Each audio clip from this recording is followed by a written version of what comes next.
Sudden cardiac arrest అంటే ఏమిటి? Sudden cardiac arrest అంటే పేషెంట్ అకస్మాత్తుగా అపస్మారక స్థితిలోకి పోవటం అనమాట. అంటే నిలబడున్న పేషెంట్ సడన్గా కుప్పకూలిపోవటం, కూర్చున్న పేషెంట్ కుప్పకూలిపోవటం, ఇది సడన్ కార్డియక్ అరెస్ట్ యొక్క ప్రధాన లక్షణం.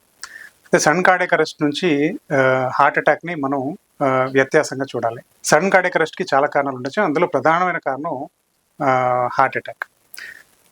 ఒక హార్ట్ అటాక్ వచ్చిన పేషెంట్ మనతో కూర్చుని మాట్లాడుతూ ఉండొచ్చు, ఇబ్బందిలో ఉండొచ్చు. But sudden cardiac arrest patient totally unconscious అయ్యి కింద పడిపోయి అంటారు. సో వీళ్ళని ఎలా గుర్తించవచ్చు అంటే, మనం వెంటనే పేషెంట్ని తట్టి లేపచ్చు, లేపితే వాళ్ళు పలకరు. మనం వాళ్ళని పల్స్ చూస్తే కనుక మనకి నాడి అందదనమాట. దీన్ని మనం సడన్ కార్డియక్ అరెస్ట్కి గుర్తించవచ్చు. సడన్ కార్డియక్ అరెస్ట్ని గుర్తించడం చాలా ఇంపార్టెంట్, ఎందుకంటే నెక్స్ట్ 5 minutes చాలా క్రూషియల్. సడన్ కార్డియక్ అరెస్ట్కి వెంటనే అందించాల్సిన సహాయం ఏంటంటే, పేషెంట్ని మనం ఎంత వీలైతే అంత త్వరగా సిపిఆర్ అంటే కార్డియోపల్మనరీ రిససిటేషన్ చేయాల్సి ఉంటుంది. అలాగే ఎంత వీలైతే అంత త్వరగా అంబులెన్స్ సర్వీస్ కానీ ఒక హెల్త్ కేర్ ప్రొవైడర్ని కాంటాక్ట్ చేయాల్సి ఉంటుంది.